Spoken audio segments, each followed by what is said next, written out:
Bom, tem muita gente que acredita que o cenário está muito bom. Lá em casa, por exemplo, o meu Brasil não anda nada bem. Comida está muito difícil, é caro, é terrível, água, luz, enfim, transporte, telefonia, está tudo pela hora da morte. Imaginar aí que 1 litro de leite custa 2 litros de gasolina. Imaginar que a gente já não tem mais carro popular, né? Aquele chamado pelado, que saía zero, sai até sem tapete, né, das concessionárias, custava, 50% talvez do que custe hoje. Está muito mais caro e os brasileiros estão mudando os hábitos com a crise econômica. Essa é uma conversa para aquela conversa que a gente faz todas as sextas-feiras aqui no nosso CBN Maceió com o economista e professor universitário, professor Lucas Sorgato. Tá bebendo gasolina ou leite, professor? Bom dia. Bom dia, Elias. Bom dia, ouvintes. Olha, a situação tá complicada mesmo, viu, Elias? Eu tô trazendo aqui pra gente conversar hoje uma pesquisa que ela foi encomendada pelo Valor Econômico. Então, se o ouvinte quiser ler essa pesquisa que a gente vai comentar, que a gente vai detalhar um pouco aqui, pode entrar lá no site e vai estar lá. A pesquisa, então, foi feita pelo Instituto Travessia e encomendada pelo Valor Econômico, que queria saber o seguinte, basicamente, Elias, qual foi o impacto real, né, que teve no dia a dia das famílias ao longo dos 2 últimos anos? Seja por conta da pandemia, seja por conta do aumento de preços, da inflação que a gente teve, por aumento de combustível e depois redução, por desemprego, por menor salário real, enfim. O que o Valor queria saber e está trazendo aqui para a gente é qual foi o impacto no dia a dia nos 2 últimos anos. Bom, e aí, Elias, é uma pesquisa muito interessante os dados e os resultados dela, tá? Eu vou comentar aqui alguns. Por exemplo, o que aconteceu? Nesses 2 anos, Elias, o brasileiro ele apertou o cinto, né? Em momento de crise, é o que a gente costuma fazer, tá? E, Lucas, onde que o brasileiro apertou o cinto? Eu vou começar aqui por segmentos. Primeiro, vamos olhar a alimentação, Elias. O brasileiro cortou o consumo de carne bovina em 39% em 2 anos, Elias. 39%. Tá? Carnes em geral, e aí vai incluir frango, porco, peixe e qualquer outra coisa que tenha em específico regionalmente, como bode, paca, enfim. Carnes em geral, 38%. A pergunta que você fez, Lucas, tá bebendo leite ou gasolina? Olha, eu ainda estou no derivado da vaca, mas, né, 28% das famílias cortaram, reduziram o consumo de leite e derivados, Elias. Itens da cesta básica, arroz, feijão, sal e óleo, 24% das famílias cortaram. Até agora, Elias, todos esses itens que eu estou falando são itens essenciais de consumo e de alimentação. Eu não estou entrando aqui em nenhum item supérfluo. Tá? Então, o que a gente está conseguindo ver aqui? Que se o brasileiro cortou isso nos últimos anos, é porque a situação de fato não está nada boa. É uma situação que ela está extremamente complicada e tem que ser muito bem revista, por assim dizer. Tá?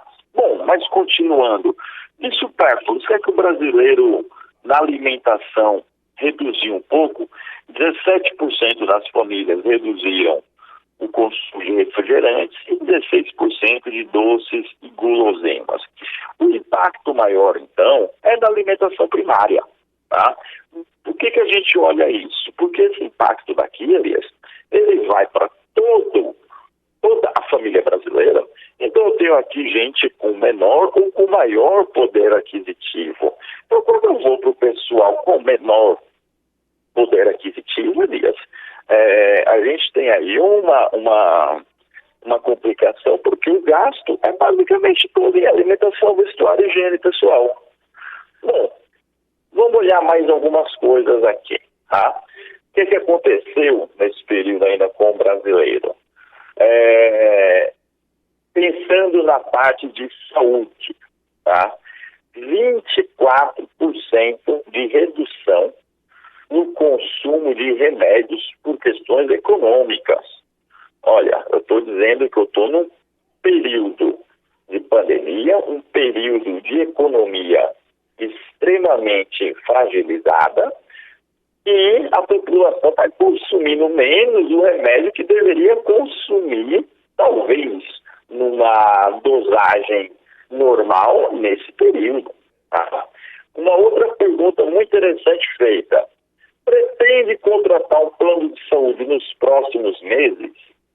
92% respondeu que não, Elias. 92% respondeu que não. Tá? A gente já tem aqui no país a questão da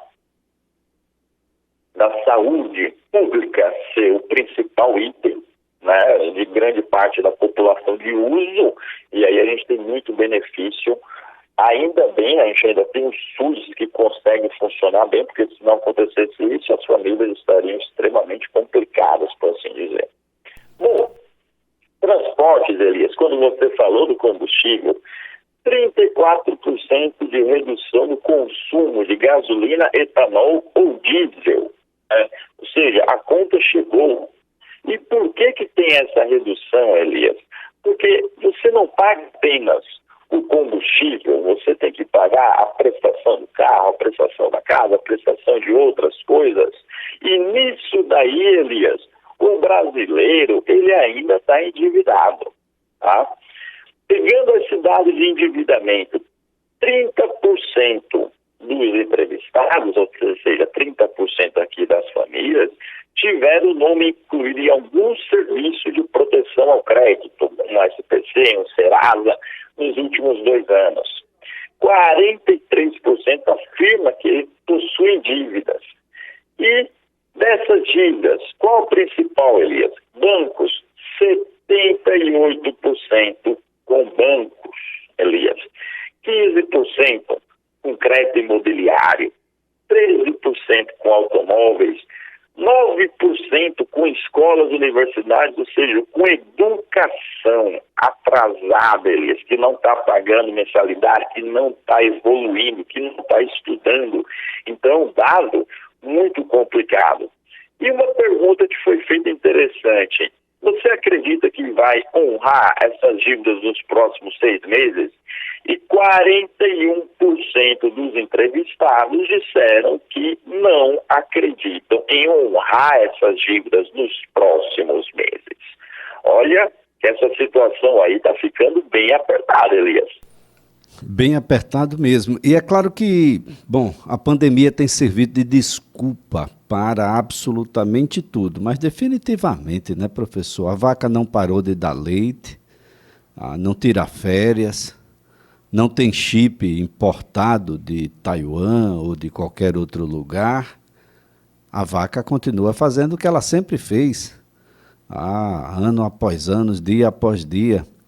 Não há justificativa para um leite custar 2 litros de gasolina. Isso é uma coisa extremamente absurda. Assim como há uma outra preocupação, uma preocupação grave. Nós teremos governadores que assumirão a partir do dia 1º de janeiro e vão assumir com menos dinheiro do que tiveram os seus antecessores, ou assumirão novos mandatos, aqueles que estão em reeleição, sem os recursos do ICMS que, bom, essa desoneração naturalmente fez o recurso aí despencar, professor. Olha, Elias, aqui vem uma outra situação, né? O que a gente viveu nesses últimos meses, olhando o aspecto geral da população? Você teve medidas de redução de desoneração do ICMS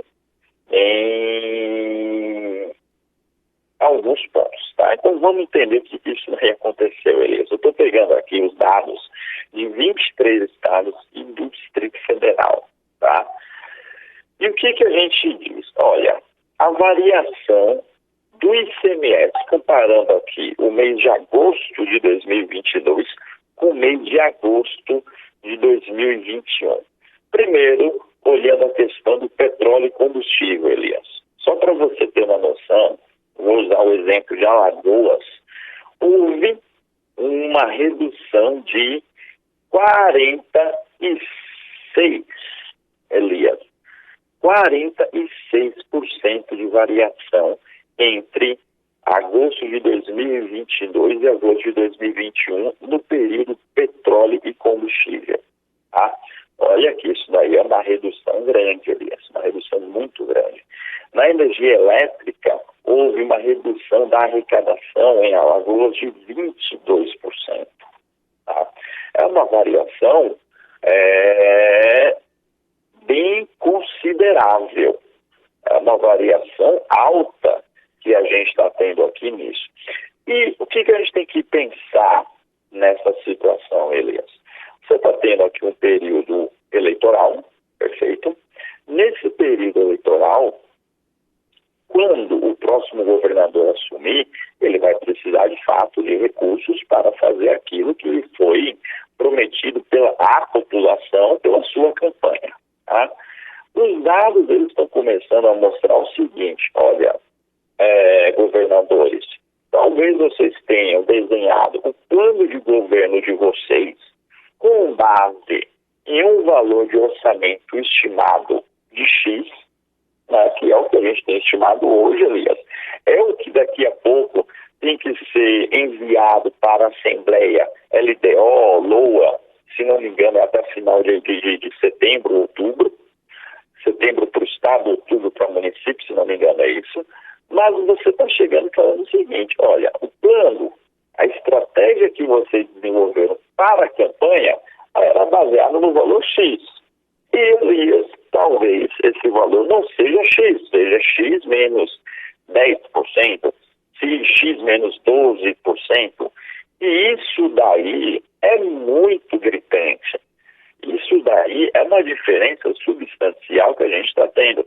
Mas, Lucas, a população está sendo beneficiada por uma questão da redução do preço da gasolina. Sim, está. Mas essa redução, ela também é desigual, Elias. Por quê? Porque quando eu tiro recursos do ICMS do Estado, vai ser o governo que não vai ter dinheiro para colocar dinheiro numa UPA, no hospital, na educação pública. E esses dinheiros na educação pública, no hospital, na UPA, ela afeta e ajuda justamente a população mais carente. Quando você faz uma redução do preço do combustível, afeta, principalmente na gasolina, afeta todo mundo, sim, mas afeta principalmente uma população que tem maior poder aquisitivo. Essa população, ela está mais resguardada do que a população carente, que com essa redução do ICMS, provavelmente, Elias, será a população prejudicada para o mandato que vem acontecer no próximo ano.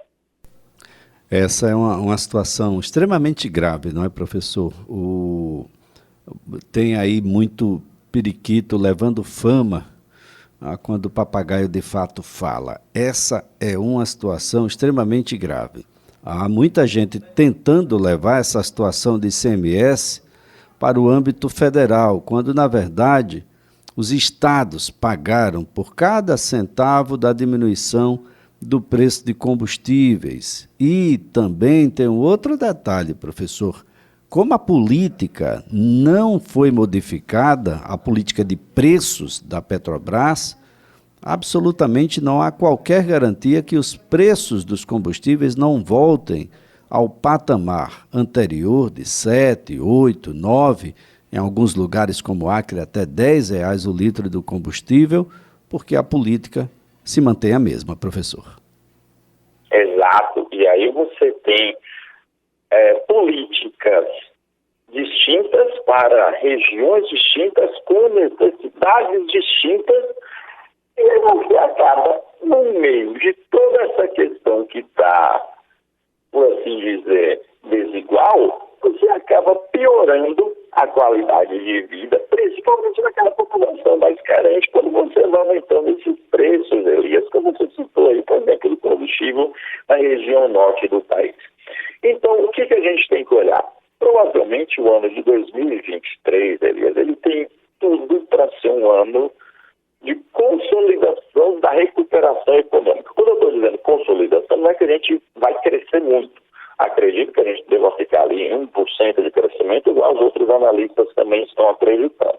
Mas, em fincar as bases para um crescimento de 2024, 2025, 2026. Entretanto, essa base ela já vai começar mais frágil por conta de uma menor arrecadação dos estados e municípios dos seus principais itens de alíquota, que é o ICMS, a sua arrecadação própria, Elias. Então, você tem aí um dado bem alarmante para o ano de 2023, que vem também em consonância com essa indefinição política que a gente está tendo, para saber como que será, quem será o próximo presidente, quem será o próximo governador e senadores que ajudarão cada um dos seus estados. Meu salário desvalorizou. Dívidas, juros, dividendos. Oh, oh. Dívidas, juros, dividendos. Oh, oh. Credores, agora é assim. Os credores estão aí, estão de cabelo em pé depois da nossa conversa, viu, professor? Muita gente sem pagar, muita gente sem condições de pagar. Professor Lucas Surgato, excelente final de semana. Esse vai ser um final de semana bastante animado aí nos municípios brasileiros, principalmente alagoanos, que é o último final de semana onde os candidatos vão poder fazer, né, aquele convite para que votem em mim, votem em mim, votem em mim. O próximo final de semana já é de decisão, já é de votação, participação do eleitor. Muito obrigado, professor. Muito obrigado, Elias. Um bom final de semana para você e todos os ouvintes.